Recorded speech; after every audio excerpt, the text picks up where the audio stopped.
All right, welcome guys. Hello, welcome back once again to Dr. Butler's Group Therapy with Nurse Alex. I'm joined by my sidekick, Rockin' Fly Kicks, Alex Alchemy. How you doing, Alex? Pretty well. I'm actually doing some final preparation for Act 7, which is gonna start tomorrow by the time we're recording this. But Yes, by the time people are listening to this, it'll be almost over, so check that out right now. yeah, please check that out. It's probably gonna still be going. Please feel free to register and donate for the Palestinian Children's Relief Fund. Yes, So, if you're hope to see listening you guys to there. this, if you're listening to this live, the mystery tournament is happening right now, so check that out. It's for a great cause. So anyway, it is KARNOV'Ember. We're joined today by the one, the only PolarBair. How you doing? Hello, I'm doing great. How are you? So tell us, PolarBair, what is KARNOV'S Revenge? People might have recently seen something on the lawsuit between Data East and Capcom involving their game Fighter's History, which was honestly a pretty shameless ripoff of Street Fighter 2.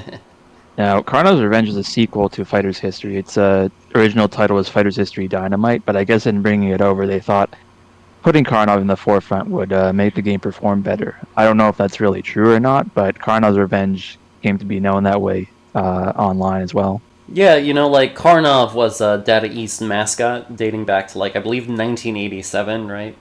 They made this, like... Yeah, they go way back. KARNOV was one of those, very Nintendo hard games back on the NES. And the NES port's actually a bit easier than the arcade game, but it's still pretty difficult. I tried to play it, I think, last year, and I got to get to, like, stage 5 before I tapped out. Yeah, I played it on stream a couple of days ago. Like, it's insanely hard. Yeah, the NES game is like very infamous to be like one of the hardest games in the system, essentially. Yeah, it's just, it's unforgiving, right? It expects you to kind of get hit, die, and memorize where the enemies are showing up again. Yeah, and I mean, there's a power-up system, it's like Mario. You can get an item and you can get a fire breath power-up, which is what KARNOV does in the fighting game too, but, it's so easy to get hit. Yeah, like, after that, KARNOV appeared in a multitude of Data East games. He was in, like, Bad Dudes. I think he was in Chelnov. He makes a lot of, like, background... Trio the Punch. He makes a lot of, like, background cameos. So I guess I imagine, like, if you counted up all the games he appears in some way, it's got to be, like, 30 or more. Yeah, he's Data East Mario. So, like, he was the final boss in Vanilla Fighter's History. That's right. He was it was him and Clown were the two unplayable bosses, but then, like, in KARNOV'S Revenge, they were introduced as, like, regular playable characters. And the rest is history, as they say. Yes, Fighter's History. Really, and I wanted to add, like, it was really interesting how it was basically like Data East Mario, as he said, and so he was just like all over the place in the I can't believe I'm gonna say this, the Data East universe, though. But it's only until like the most infamy got outside of the original KARNOV game was basically like the fighting games, which back then people say, oh, it's a ripoff of Street Fighter 2. Which would later go on to be like its own identity. Yeah, so something resurfaced pretty recently that was a VHS tape where Data East had I don't want to say lawyer, but had someone sort of defend their case, which was that all these characters they made were very distinct from Street Fighter 2's characters. And what everyone probably knows is what happened was the courts ruled in Data East's favor. They were not infringing on any copyrights by working with these martial arts types of characters that Capcom didn't have any claim to, which was, a very good thing for the gaming landscape. Absolutely. Right? Yeah. Fighting games would not have gone to the point that they have if Capcom had such a dominant hold on like what types of characters you could design. Yeah, because legally it made sense why they would dismiss it because of the fact of how.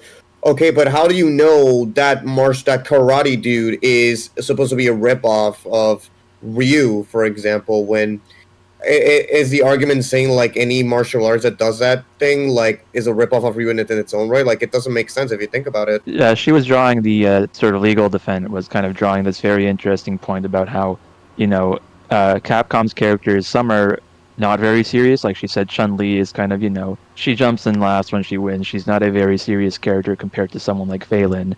And meanwhile, Ryu and Ken are very sort of pure karate characters, but someone like Rei is obviously very, very fun and out there compared to Ken.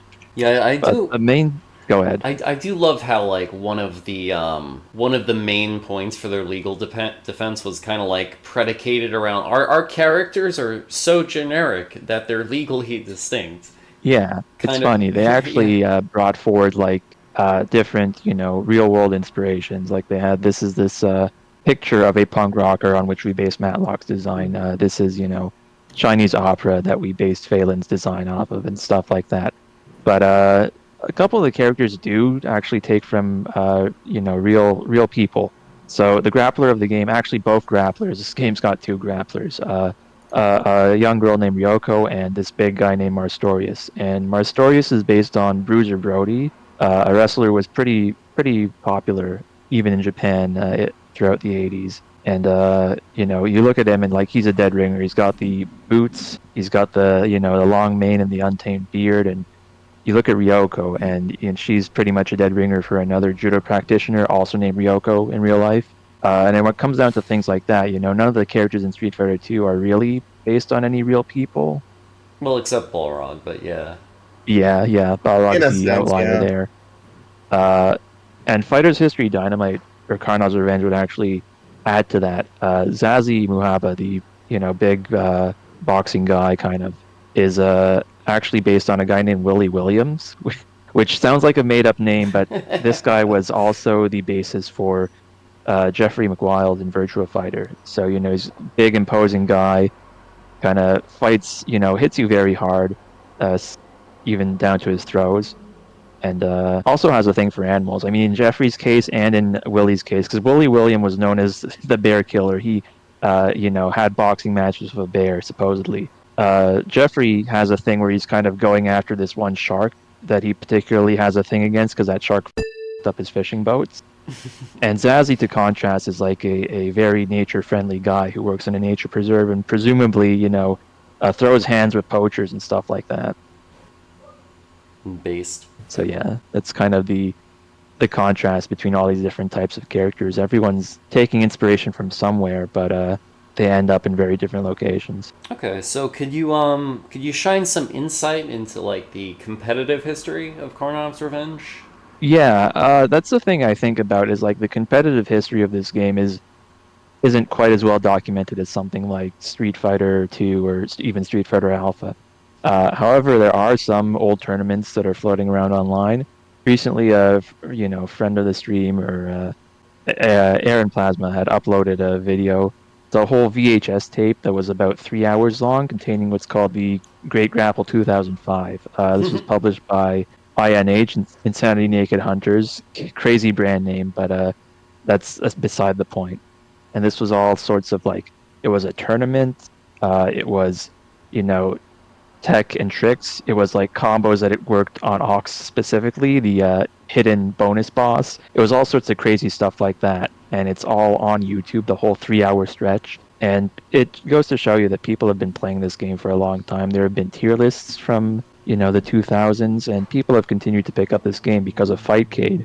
All right, so how did you get involved with the Karnov community? Yeah, I think if I had to trace it back, it was probably like late 2019. I had been friends with a couple people who were into fighting games, but it took me until 2019 when I had graduated from college to sit down and learn them, because up until that point I was just a Smash player, right? Right. And it would, fighting games were a big departure from Smash Bros. Or maybe it's the other way around, but I was used to Smash. I bought a stick, I went to Combo Breaker.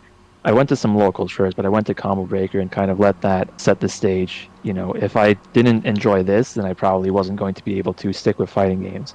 But obviously, I loved Combo Breaker 2019 a lot. I spent a lot of time playing games I had never heard of with people. There was an arcade that had a Sam Show 2 cab that I spent hours on when I was between tournaments. It was great. So that was like your fighting game awakening away from Smash. Yeah, I think it was kind of gradual, because at this point, like, Smash 4 was getting kind of old. Ultimate, I definitely tried to play Ultimate for a couple of years when it came out, and I think that was like 2021, maybe 2020. Smash Ultimate. I mean, I don't hate Smash Ultimate. I just don't love it either. That's a mood that I share, honestly. Yeah, I've heard that complaint a lot. Yeah. It was just like not. I wasn't too motivated to keep up with it. So at that point, it was like, yeah, I'm going to spend more time on fighting games. And it took me a bit to actually get into like the tournament organizing and all that stuff. I was mostly playing stuff on and off. Most of it was thanks to my friend TTTTTSD, T5 for short. He was awesome, and like he was always kind of telling me about fighting game stuff before I got into them formally, but he would always play stuff with me on Fightcade, and we played like Super Turbo and KARNOV'S Revenge, and I think that in like late 2019 was kind of when I got hooked. And yeah, I actually wanted to add a bit of data. What other games what other fighting games did you play during that timeline, if you don't mind me asking? Yeah, I think if I go back, it's probably going to be stuff like let's see, Double Dragon for the Neo Geo, Samurai that's a good one. Showdown series as a whole, and maybe like Breaker's Revenge. I think it took me a while to like get into some of the stuff I'm doing now, like Cyberbots. That wasn't until later. Yeah, tell us a bit about Cyberbots.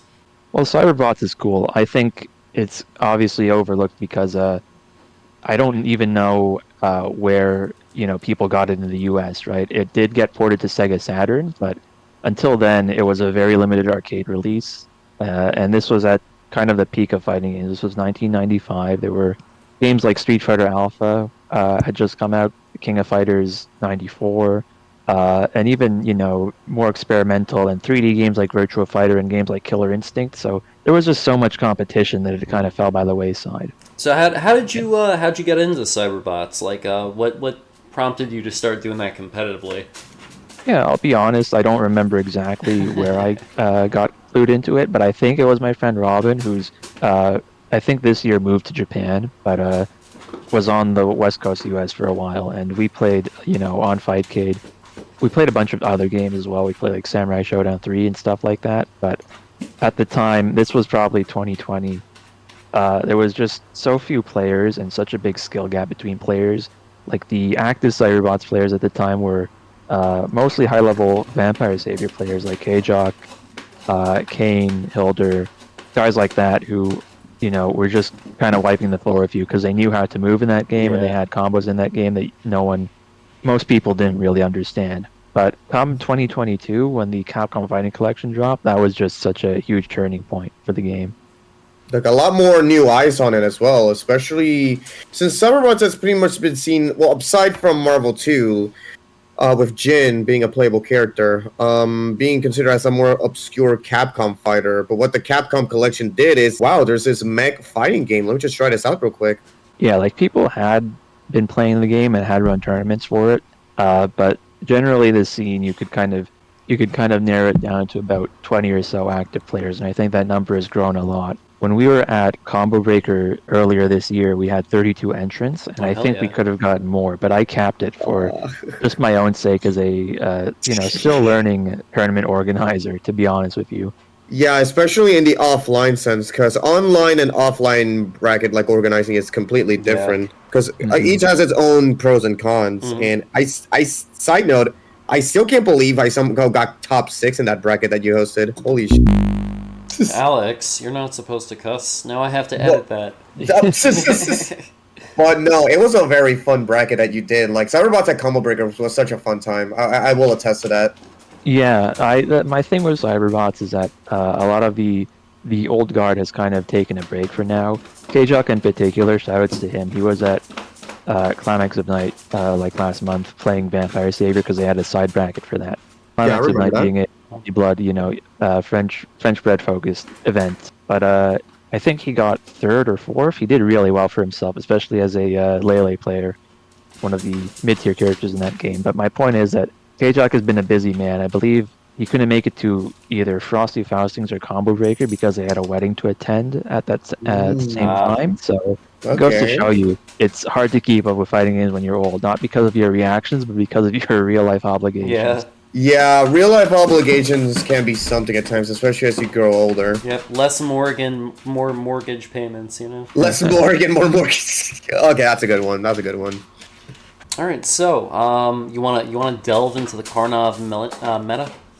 Yeah, so KARNOV'S Revenge is a game that I think is kind of very well worn, but no less exciting to play in the current day. The main thing that kind of makes it click is that everyone's got pretty generous inputs, and you can chain your light normals generally into other light normals or heavy normals. So your basic combos are going to be pretty adaptable across a cast. You'll just do a couple crouching light kicks into a heavy button into a special, and damage is good. And the main thing is like Oki in this game is crazy. There are like cross unders, crossovers, even in corner cross ups, and a lot of characters can just kind of get you into their bread and butter and repeatedly loop Oki on you. On the other hand, defense is also pretty strong just because A, you have good reversals, and B, there's actually some high-low and side protection if it's a true block string. If you're in block stun, you will automatically continue to block. If you block a jump in, you'll block low. If you block on one side, you'll block on the other side. But if they leave a gap, then they can still force a mix-up on you. The other thing I guess I can get into is like the tier list. And for the most part, the tier list has been settled for the last, 5-10 years. People occasionally debate like the exact placement of the top 4, but going from the top, it's Zazie, Lee, Ray, KARNOV. The high tier would be Jean, Mizuguchi, Youngmi, and then the low tier would be something like Marstoria, Samchai, Matlock, Clown, and then Phelan and Ryoko are kind of considered the bottom tiers. But honestly, I think most of the characters have something going for them. And once you get to like Matlock, it's real like, okay, this character kind of struggles to anti-air, doesn't have too high damage, but at least has a functional neutral and mix. So, you kind of have to pick your character according to what you like, but you also have to keep in mind you might be facing an uphill battle. Yeah, so we played some of the more interesting KARNOV games the other day, like the Mizuguchi game on Super Nintendo. Do you think there's a chance that any of the other games in the KARNOV brand could like kind of spread their wings and develop a following like KARNOV'S Revenge has? All right, well, I think that all the games are pretty solid in their own right, but I don't think any of them really stack up to like the level of just ingenuity and technique that KARNOV'S Revenge does. Like, it's a very simple game at first glance, but the layers of to mix-ups are kind of crazy. The neutral's pretty interesting because there's like a bunch of characters have strong fireballs, but a lot of characters also have strong anti-fireball tools, so there's a lot of interaction in that space. And when it comes to the SNES game, Mizuguchi Kiki first of all, that game removes some of the characters that might, be able to play more defensively, like Ray and Jean. But on the top of that, some of the characters have their tech removed. Like Zazie doesn't have his ducking Hellfire that helps him get through fireballs as well. And the top tiers, Lee and KARNOV haven't really been nerfed much. And some of the lower tiers, like Phelan, haven't really gained anything from that. But it could still be fun to throw on, especially now that people have misters that can run SNES games. It's pretty easy to get something going. Yeah, Alex, throw that into mystery. Shut the f*** up, dude. I did it again. Yeah, I know, right? Foul-mouth Alex. Just can't control For what it's himself. worth, one very interesting thing I could talk about with regards to the Mizuguchi game, Youngmi actually gains a special move, which is sort of a, double kick that advances. That doesn't seem like anything special, but is actually a cut move from Fighter's History Dynamite or KARNOV'S Revenge. People actually found that in the code. It actually has hitbox data, but she can't do that in the game. There's no input associated to it. So they took that cut move and kind of put it together for her SNES appearance. Oh, that's and sick. They actually made it into another game, a ROM hack actually called KARNOV'S Revenge Revolution. Oh yeah, I wanted to ask you about that too. Have you spent time with that? Yeah, so Revolution is really fun. They made a bunch of sort of fundamental changes to the game that really turned it into a different thing. So that I think you can view it more as a Street Fighter Alpha than like a Street Fighter 2 Turbo, Ultimate, New Challengers, whatever. Do tell. The first thing with that is your weak spot will persist through rounds. So if you take in Fighter's History and KARNOV'S Revenge, if you take 3 hits to a designated weak spot, like a headband or the little lightning bolt on Ray's shirt, that'll pop off and you'll get stunned. And when it comes to Revolution, first of all, you have to take 5 hits instead of 3 hits, which kind of makes it more fair. And second of all, that damage carries over between rounds. So if you hit someone's weak spot like 3 times in round 1, you only have to hit 2 times to stun them in round 2. And if it's gone, then it's gone for the next round.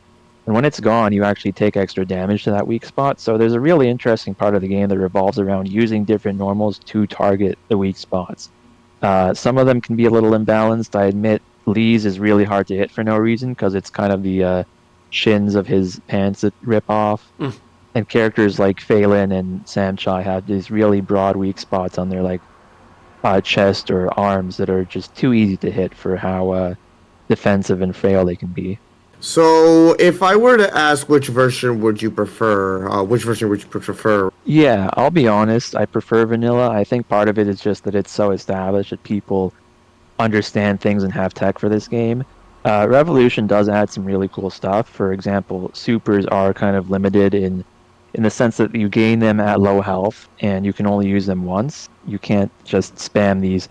We call them hidden moves in vanilla because they don't have any limitations to them, right? But in Revolution, you can only use them once per round, and they do pretty good damage, and like they're good combo enders as well. Oh, I actually never noticed that because the other night I was playing Revolution. I'm like, oh wow, this game is sick. But there was a time I tried to do like Mitsuguchi's like super, his projectile where he charges it up and just throws it out there. I never knew that was actually like once per round, was it? Yeah, because in vanilla that is just like quarter circle forward and all 4 buttons A, B, C, D because it's a Neo Geo game. Okay. I believe in Revolution it's double quarter circle forward and just heavy punch or something like that, and it functions mostly the same. It's just you only get it once per round, and I mean that's fair. You're only going to use that one for dizzy punishes, but a lot of the other supers kind of have interesting properties as like reversals or combo enders. But I think the reason I prefer vanilla is just that the explosive damage is part of the fun. When you play something like Revolution, matches can take a while just because you're effectively doing less damage. A lot of the characters, the top tiers, have had their damage toned down individually, and the weak spots take longer to pop off, so you're not taking as much damage there. Yeah, I noticed they changed a lot of the inputs too. Like balloon is 214 instead of a 360 now, but like wheel kick, big wheel rather, for some reason is like a back-facing DP. Yeah, some of the input changes make a lot of sense. I mean, in the vanilla game, raise wheel kick was just quarter circle back, which made it real easy to do defensively. Like even if you missed the input, you'd probably block. Same thing, Mizuguchi and Zazie had their reversals that were, reverse quarter circle back. So 4-1-2 punch, that also was like would let you block if you mistimed it. I believe both of those have been made into regular DP motions, so they're a bit harder to use, but it's pretty justified, I think, because both of those reversals can be pretty hard to punish.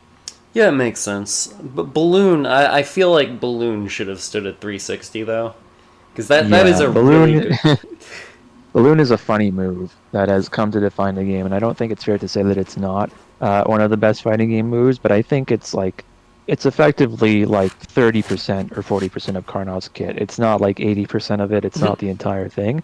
He's got a bunch of very good moves. His normals are incredible. His fireball's good, and his rush kicks are kind of bison scissor kicks on crack. I mean, they're +3 on block. They go so far on the heavy kick version.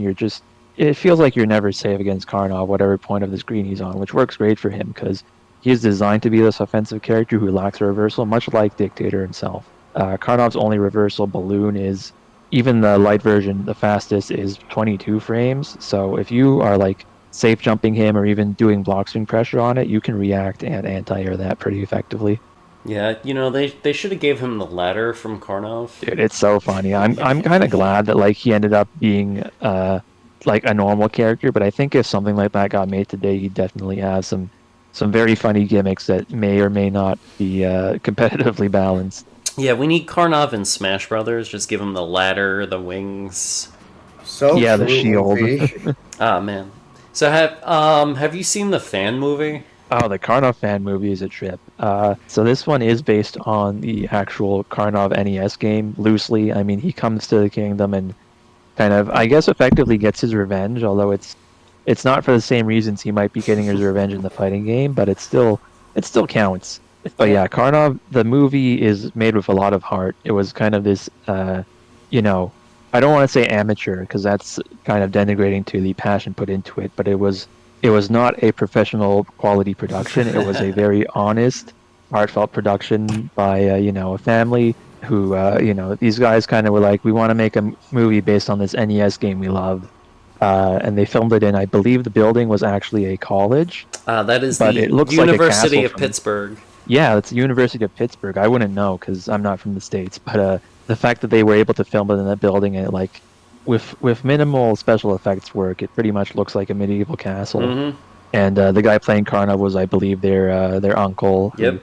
put on a little, bald skin cap and a fake mustache, and he looks the part for sure. He does, yeah. Great, excellent casting. Yeah, it's nice and funny, and they have like this bit where Karnov does a training montage where he meets all these different NES game heroes, and there's a lot of funny bits in that.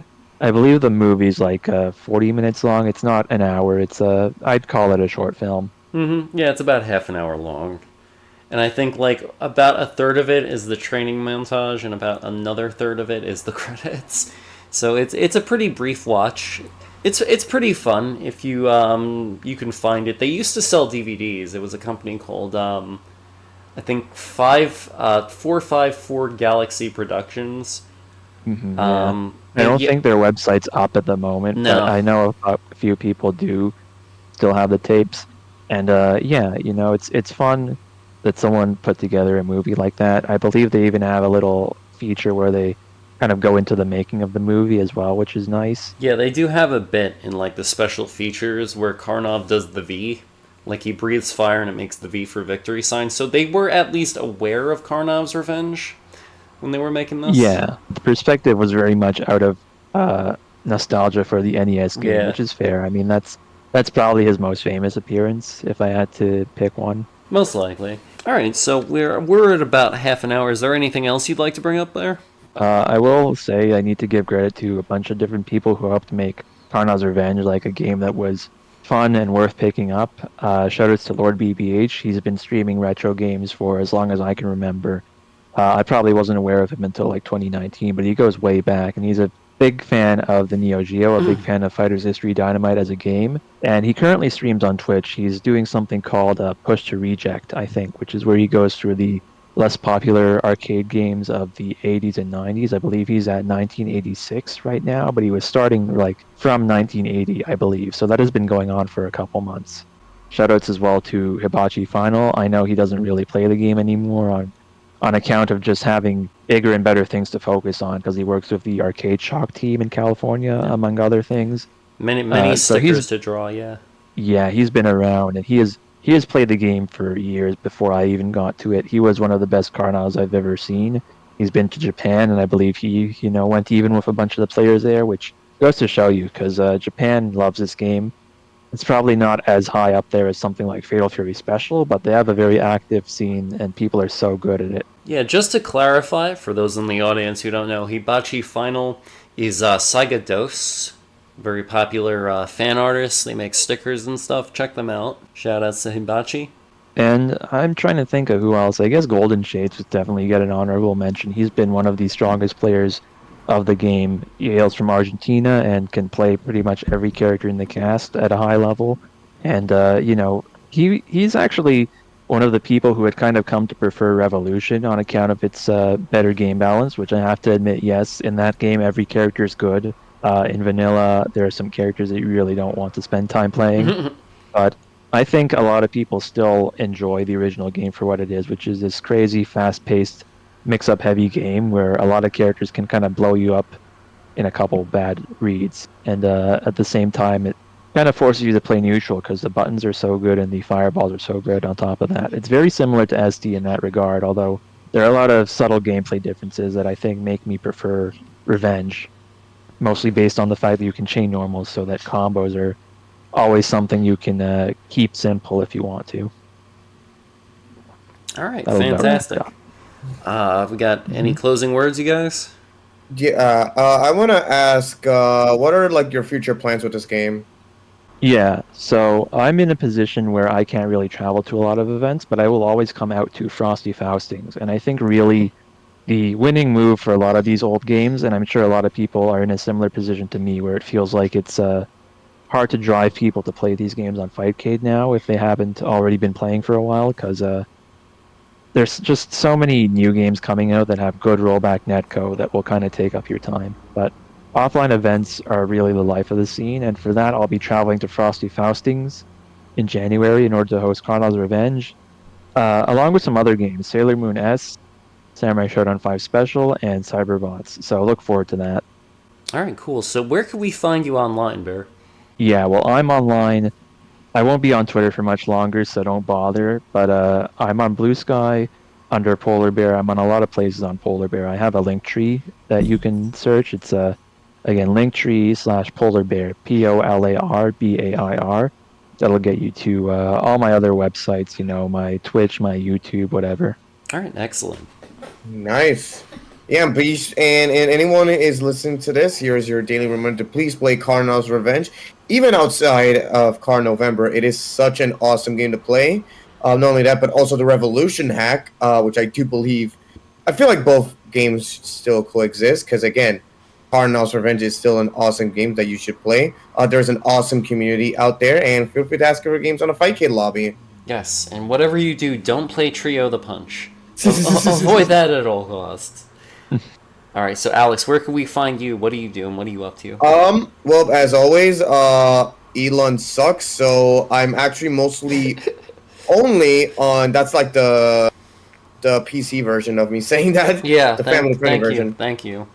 But, yeah, with that being said, you can actually find me on Blue Sky. That's where I post all of my events, as well as just my random thoughts, as well as like my art. And, yeah, I'm mostly going to post on Blue Sky now, so if you want to hit me up, then feel free to follow me there and hit me a message. I'll be sure to reply to you. All right, and I'm Dr. Butler. You can follow me on Blue Sky at doctorbutler.bsky.social. I also stream a whole bunch. You know, it's been a hectic time. My schedule's been shifting around a lot, but yeah, just twitch.tv/Dr. Butler. So until next time, we'll see you in 2 weeks. We've been joined today by PolarBair, the one and only KARNOV. I'll patch aficionado. Yes, there we go. Yeah, this has been Dr. Butler's group therapy with Nurse Alex. Keep ballooning, guys. Balloon. Take care, y'all. Balloon. Baked potato.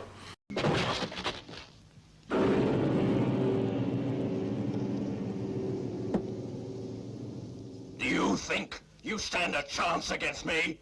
I have no intention of fighting scum like you. All I want are those Buddhist scriptures. You bucket of bullshit! Say your Buddhist prayers!